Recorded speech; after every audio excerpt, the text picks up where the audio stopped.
Hong Kong plays by a different set of rules than other Chinese cities.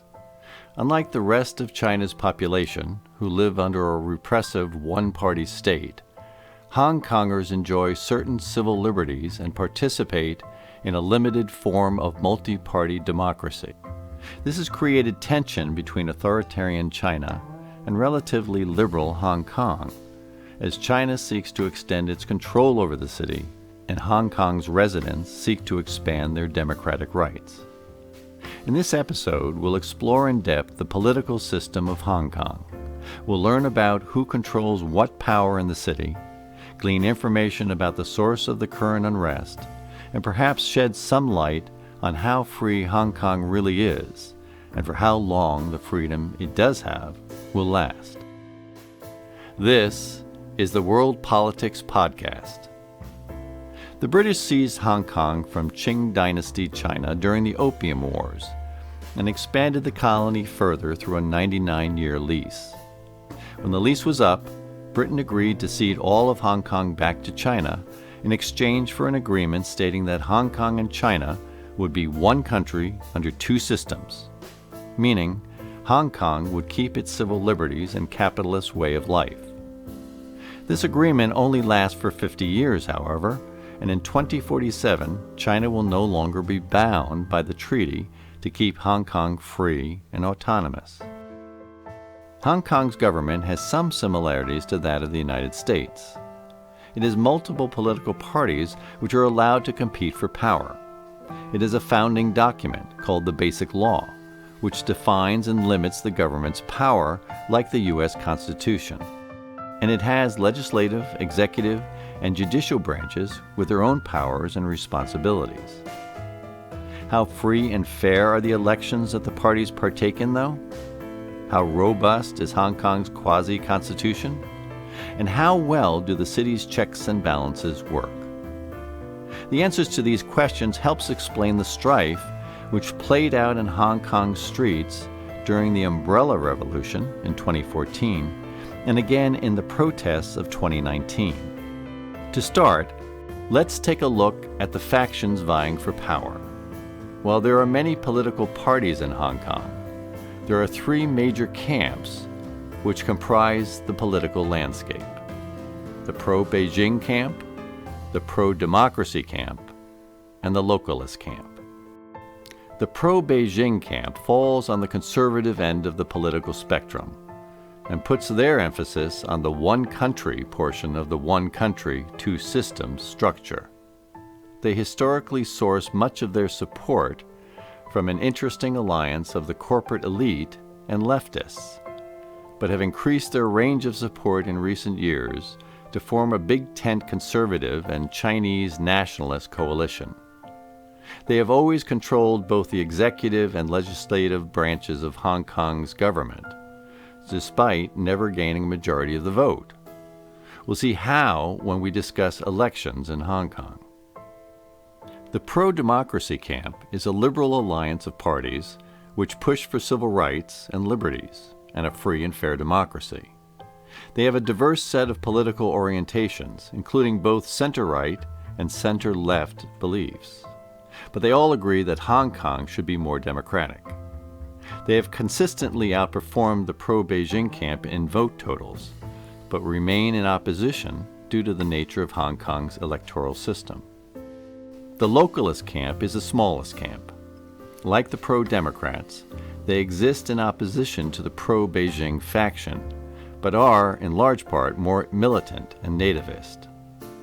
Where the pro-Democrats generally seek nonviolent protest, many localists don't shy away from clashes with police. Localists also seek self-determination for Hong Kong, and some advocate for Hong Kong's independence. After a 2016 scandal, some localist politicians were barred from representing their constituents in the legislature, and the localist faction's political influence has been substantially curbed. So those are the groups competing for power. But what are the rules they compete under? Let's look at how elections for Hong Kong's legislative and executive branches are carried out. Hong Kong's legislature is called the Legislative Council, or LegCo. Half of the members of LegCo are elected through so-called geographic constituencies.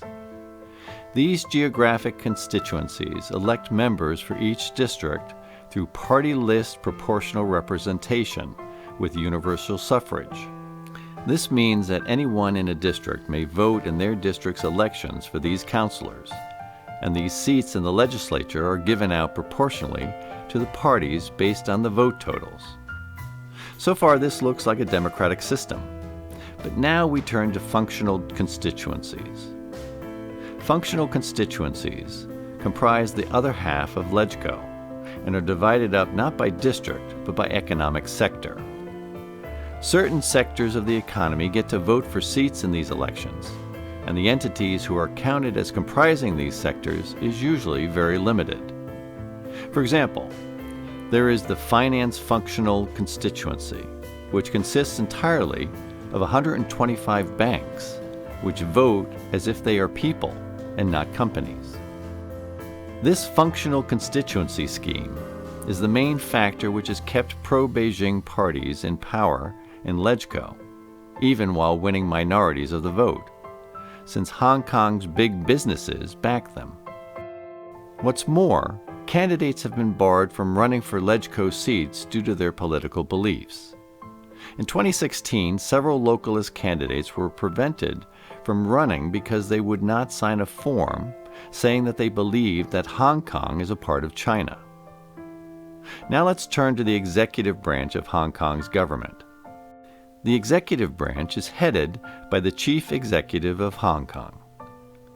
Anyone nominated to run for Chief Executive must be supportive of the Chinese government, and to be elected, they must get a majority of support from a body called the Election Committee. The Election Committee is a 1,200-person body composed of members elected by a group that is similar to the functional constituencies. Most seats are determined by sectors of the economy. This means that the pro-Beijing camp has a huge advantage in the election of chief executive. The elected chief executive also must be approved by the government of China, giving the Chinese government veto power over whatever the results of the election are. Now let's look at the limits placed on the powers of the Hong Kong and Chinese governments regarding Hong Kong residents. The founding document of the Hong Kong Special Autonomous Region is the Basic Law. The Basic Law guarantees the citizens of Hong Kong many civil liberties, in a manner similar to the Bill of Rights of the U.S. Constitution. Included in these rights are the freedom of speech and the freedom from unlawful imprisonment, both of which have been violated by China in recent years. One instance of these rights being violated was when 5 booksellers who had been selling material critical of the Chinese government and its leaders disappeared, one of whom, Li Bo, disappeared in Hong Kong. It was later revealed by one of the 5 booksellers, Lam Wing-Ki, who was released, that yes, China had abducted him for politically motivated reasons. The Basic Law also guarantees the judicial independence of Hong Kong. Despite this guarantee of judicial independence, in 2019, the government of Hong Kong attempted to pass a bill which would allow Hong Kong residents to be extradited to mainland China. This bill incited the 2019 Hong Kong protests. Perhaps the most important note about the civil rights and liberties of the people of Hong Kong is that they have a date on which they are set to expire, in 2047. The future for Hong Kong's civil liberties looks bleak after 2047, and the city will likely be fully absorbed into the Chinese system. Finally, let's examine the checks and balances which exist in Hong Kong's government. Hong Kong's legislature is unicameral, which means it consists of only one house. Many countries like the United States have bicameral legislatures, meaning there are 2 houses. In the U.S., these are the House of Representatives and the Senate. The interesting thing about Hong Kong's legislature is that even though it is unicameral, it acts almost like a bicameral legislature when a law originates in the legislature. A law originating in the legislature needs a majority vote from both the geographic constituency seats and the functional constituency seats in order to go to the chief executive to be signed. However, when a law is suggested by the chief executive, then it only needs a simple majority of the LegCo to pass. In addition, the chief executive can veto legislation passed by LegCo, unless overridden by a 2/3 vote of LegCo. The courts of Hong Kong can challenge laws which are passed by the legislative and executive branches on the basis of their being incompatible with the Basic Law. The legislature may amend the Basic Law with a 2/3 vote, the consent of the chief executive, and the consent of 2/3 of Hong Kong's representatives to the Chinese National People's Congress.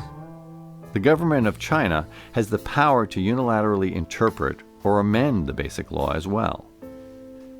It can also prevent amendments which it judges to be in violation of the established basic policies of the People's Republic of China regarding Hong Kong. Does this mean that Hong Kong's politics are entirely a kabuki dance that China allows only while it benefits them? Not entirely, because until 2047, China will not likely draw the ire of the international community by amending the Basic Law unilaterally. They have made commitments to the UK that one country, two systems will exist until 2047, and the Western world would likely be enraged if China attempted to subvert the agreement entirely until then. An example of Western pressure on the issue of Hong Kong is Hong Kong's special trade status with the United States, different from that of mainland China. U.S. tariffs and trade restrictions are laxer towards Hong Kong, which is beneficial to both Hong Kong and China. The U.S. has used this special status as leverage on China and Hong Kong's governments, passing legislation in the wake of the 2019 protests requiring this status to be reviewed annually. If Hong Kong is deemed to be no longer sufficiently autonomous, the special trade status will disappear, and Hong Kong will trade under Chinese rules. So how free is Hong Kong? I would argue that freedom is a relative term. Hong Kong is certainly freer than mainland China, as they are mostly allowed to express themselves and take part in a democracy, albeit a highly flawed one. Hong Kong lives under Chinese control, though. Their political system is crafted to ensure that remains true. And notwithstanding some major shakeup in Hong Kong or China, they are destined to lose the taste of democracy and freedom that they have. Is Hong Kong truly free? Almost, but not for long. This has been the World Politics Podcast. Join me next week as we discuss the current political situation in Iraq. Until next time, thanks for listening.